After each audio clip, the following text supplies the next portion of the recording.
What is going on, everybody? And welcome to the show. If it's your first time here, I'm Joe, half your host of H&J Talk Sports, and this is Hockey Talk.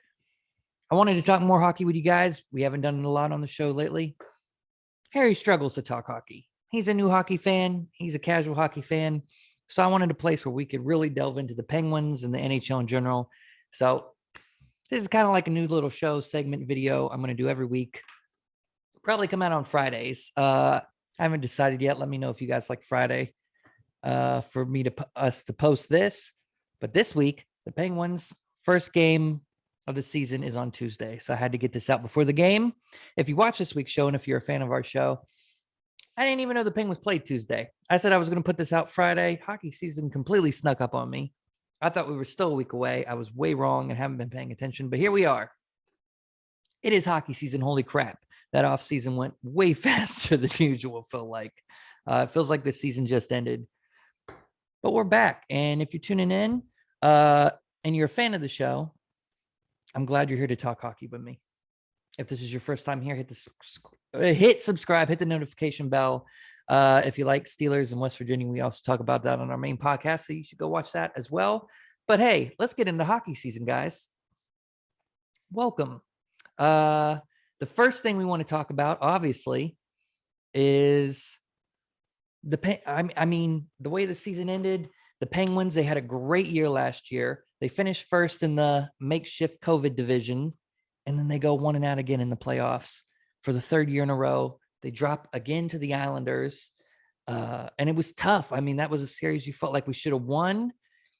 But goaltending, that's a series you can look at and say goaltending probably lost the series on both sides. Jari wasn't good. He obviously gave away, I think, the last game or the second to last game of the series. And, on the other side, Sorokin was lights out. Like the Pens couldn't, he played like Patrick Waugh.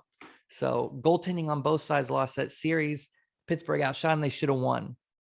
So moving into this year, we look at it, and there wasn't much turnover in the roster, which was surprising, right? Because, you brought in Hextall, you brought in Brian Burke. I expected them to really put their stamp on this team, which they didn't do yet. The big losses, obviously, McCann went to Toronto, and we lost Tanev to Seattle in the expansion draft. Big losses, especially, we start the season with no Crosby or Malkin. Those guys could have slot in, especially McCann plays center. And looking at this opening week roster, you see how much those guys are going to be sorely missed. But the Penguins have a history of being without their superstars. We went through some years with Crosby and Malkin being hurt. And traditionally, a lot of people overlook them and they say, there's no Crosby, there's no Malkin, or Crosby's out for an extended time. The Penguins struggle. Traditionally, the Penguins step up in those moments and they do pretty good. So I'm expecting that again. But the update on Crosby and Malkin's out long-term. I guess the projection now is he might be back in January. It's a tough injury to come back from, especially when you're in your mid-30s now. I think Malkin's like 35, so major knee surgery. Hopefully when he does come back, I'm hoping, he can get back to where he was and it doesn't affect him much.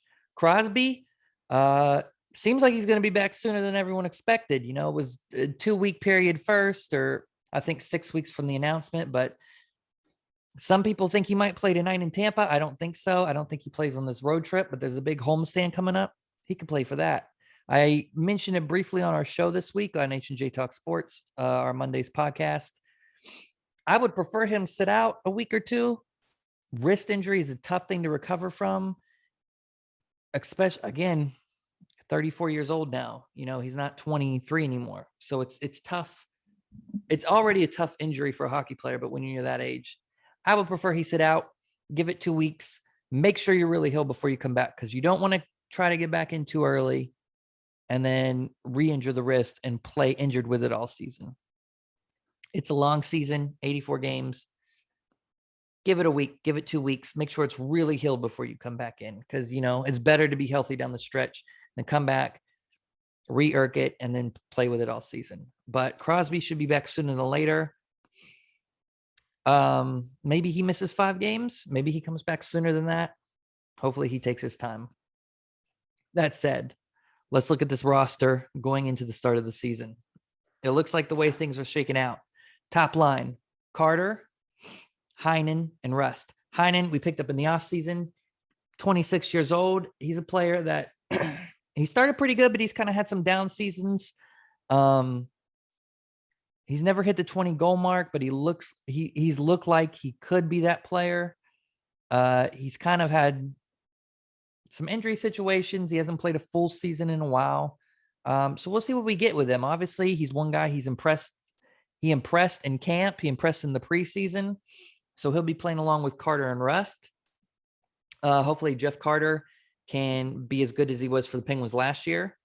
And hopefully Rust can be, this season, Ginsel's hurt too going into the season, which we haven't talked about. So you don't have Ginsel on this lineup. Ginsel and Rust are two players that are really good players. They've put up a lot of goals. I should have pulled Rust's numbers up. I don't think he's ever scored 30, but I know he's been on pace for 30 a lot, and then he's got injured or the season's been short. Ginsel's the guy we know can score a ton of goals. But can these guys perform at a dominant level without Crosby and Malkin? That's what I want to see. Crosby will be back soon, but Malkin's going to be out for a while. So we need to see if these guys can be superstars in their own right. Can they do it without Crosby and Malkin? Can Ginsel still put up 30, 40 goals? We need to see that. I haven't seen these guys do it on their own yet. But so we got Heinen, Carter, and Rust. Second line, we got Rodriguez, as your second line center. Zucker and Kapanen. Zucker's a guy that needs a redemption year. He's talked about it himself. I think he knows he hasn't been very good with the Penguins. I kind of blame Sullivan a little for that. I feel like he's never had chemistry with Malkin, and they keep trying to force that. When he came and Malkin was injured, he had a lot of chemistry with Crosby. I don't know why they haven't retried that combination. I know Crosby and Ginsel go hand in hand, but Ginsel's worked very good with Malkin. But Zucker and Malkin have had no chemistry. But we'll see what happens this year. Hopefully he can redeem himself. Rodriguez is a guy, shouldn't be a second line center. He's a fourth line player, but he was good last year in the limited time we saw him. So we'll see how that goes. Again, Crosby should be back soon though. Kapanen is a guy that could be a superstar in his own right. And I want to see that this year. He's fast. He's got the skill. Can he put it all together consistently? Consistency has been a big problem in Kapanen's early career so far, but he was really good in training camp too. I want to see Kapanen get it done. Third line, Bluger, Simone, McGinn. McGinn brought in from Carolina from the offseason to replace, I guess, a Tanev-type player. I really like his game. I think he could be really good for the Penguins. I even like his game a little more than Tanev. I think he's a little more like Hornquist than Tanev is. He's got a little more skill. I think he could score more goals, but same type of player. Bluger's been good. I feel like he had a rough end of the season last year. Need to see more from him point-wise. I think he needs to step up a little bit. Simone. I am not a Simone fan, guys. When Simone was here before, I hate how they always try to force him in the top six. I don't think he's good enough to play in the top six, and I don't think the way he plays is good enough for the bottom six. I don't think it's the right style. I never liked him. I hope he does good. He looked good in preseason. He's on the third line now. I don't know what they're going to do when Sid and Ginsel come back. I don't know how that fits in. If it bumps him out of lineup, if he's on the fourth line, I hope they don't try to force him in the top six again. We will see. Fourth line right now, Brian Boyle. He stuck around in camp. He looked okay in preseason. He's a guy, I feel like he's too old and he took a year off. He's a guy I wanted on the Penguins a couple years ago. 5 years ago, I would have loved Brian Boyle on the Penguins. Now I don't know if he's too old. But I said that about Jeff Carter last season, and he looked great. So what do I know? Boyle's a player, though. The Penguins' penalty kill was really bad last year, and he's a penalty kill specialist. That could be a reason he's here. He's also a big physical player. That does seem like a player Hextall and Burke would like.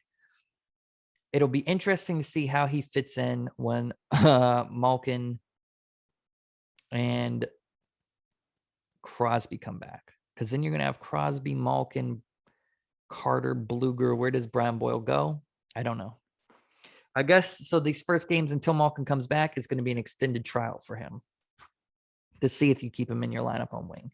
Then you got Drew O'Connor. Didn't like him last year. I don't know why they played him so much. I didn't think he was that good. I thought there were better options. He was really good in training camp. He was really good in preseason. He's young. I think he was a rookie last year. Hey, I hope he has a great season. Lafferty, I'm not a fan of his either. I think they're better options, but it is what it is. Let's look at the defense. Brian Dumoulin, Letang, you know what you got with that pair. Letang, I like the things he said in this offseason. I think he still got it. I hope he has a huge year and shuts up the haters. I think Letang is overdue for, he's been the best defenseman in the league, and he never gets the credit he deserves outside of Pittsburgh. I don't like the rest of this defense at all. John Marino, he's a good young player. He struggled his sophomore season. Pettersson has not looked good since his first season with Pittsburgh. He came in his first season, he looked great. He hasn't looked good since then. He's struggled. People blame Jack Johnson because he was saddled with him. He didn't play with Jack Johnson last year. He didn't look good. I don't know how I feel with that as your second pair. And then your third pair, Friedman and Ruedel right now. Ugh. I don't know. I think they're better options. I think you could have played Joseph. Maybe they don't think he's ready yet. Man, that is a tough third pairing and second pairing. In an ideal world, I would want to see Dumoulin, Tang, Joseph, Marino on your second pair. You know what? I didn't list Matheson. Where's Matheson? I didn't see him on the lineup. Is Matheson hurt? I completely forgot about Matheson. My bad. So I don't know where Matheson. I don't know how they're going to do this pair. It's Dumoulin, Tang, Marino, and Pettersson have been playing together. I think it's going to be Pettersson, Matheson, and then probably Marino, Friedman, or Reed. I don't know how that's going to shake out. Anyways, even though I forgot Matheson, my bad. I still don't like that defense. I think that's weak. I'd be surprised if that is your defense come December. I would imagine they're going to try to make a move there. I don't know. We'll see how that shakes out. And then your goaltending. Biggest question mark of the season, right? Is Jari going to bounce back? Penguins did hire a new goaltending coach, which I really like because I did not like their goaltending coach at all. The Smith has been solid, but he's not a starter. He's your solid number 2. Is Jari going to bounce back? That's what we need to know. It's a huge question going in this season. It can make a big difference in whether the season goes good or bad. How is his confidence? How does the new goaltending coach change his game or get it back to where it was? We will see. That is your Penguins roster. Let me know what you guys think in the comments of that. What are your concerns? What do you like? What do you don't like? Can this team survive? Now, tonight, season opener in Tampa Bay. Tampa Bay, their banner raising ceremony back-to-back. They are going to be ready to play. They're at home. This is going to be a tough game for Pittsburgh. But I like the upset here. Tampa's going to come out. They're going to be hyped. They got their banner raising. Their fans are going to be hyped. They're expecting a win. I want Pittsburgh to take that one away from them. And then you got Florida. Now, this is you look at the first few games of the season, there's no Crosby and Malkin. I could expect an 0-2 or 0-3 start here. So it could be a tough first week. They could surprise me and steal 1 or 2 of these games. Let's look at the first 5 games. See, you're in Tampa and Florida. Both those teams were really good last year. Obviously, Tampa back-to-back Cup champs. Florida had a great season, fizzled out late again. Those are tough games to win without Crosby and Malkin. Those are tough games to win with Crosby and Malkin. Then you got Chicago, who wasn't very good last year, but they made a lot of good moves in the offseason. They got Fleury, so we get to see Fleury at home. So also after Tampa and Florida, you got like an 8-game homestand. So that's nice. And I think you will see Crosby back sooner or later in that mix. So Tampa, Florida, hopefully, I guess the best outcome there, you go 1-1. You got Chicago. I think they're going to be better than last year, but you could win that game. Dallas, you could win that one. And then you got Toronto. That's going to be a tough game, but it is at home. So in the first 5 games, and then you got Tampa, Calgary, and New Jersey. In the first 5 games of the season, I'm going to say you really want to go, man, if you can go 3-2 here, that would be great, right? Well, of course it would be great. Above 500. I think you could do that, though. I think that's reasonable, even without Crosby and Malkin. Maybe Crosby will be back for 1 or 2 of those games. But yeah, I think you got to go 3-2 there. I could see 2-3, but we'll see how that goes. We got a lot of questions left. My season outlook, also Tuesday or tonight, we got the Kraken first game, Kraken versus Vegas. The expansion game, I'll be watching that. Let me know if you guys will be watching that one. That's exciting. The Kraken in Vegas. The season is here, guys. This year for the Penguins, I'm skeptically optimistic. I don't want to say I'm optimistic. I expect them to do well as they always do. I expect the playoffs, but I don't have high hopes, unfortunately. But we'll see. That could change. I'm interested to see. I think this team will change a lot by the trade deadline. I don't know how it'll change. I think we need defense. We'll see. We'll see how this team looks come the trade deadline, come January. It might be a different roster. Also, in its Olympic year. So we'll see how things shake out with that. Let me know what you guys think in the comments. Let me know if you're watching for the hockey show. And let me know when you want to see it. I think we're going to post it every Friday. If you like the show, subscribe. If you like hockey, subscribe. If you like the Penguins, subscribe. And if you want to watch some Steelers and West Virginia, go watch our regular show, H&J Talk Sports. Every Monday, we have a podcast where we talk about all that good stuff. But welcome to the show. It's hockey season. Let's go Pens.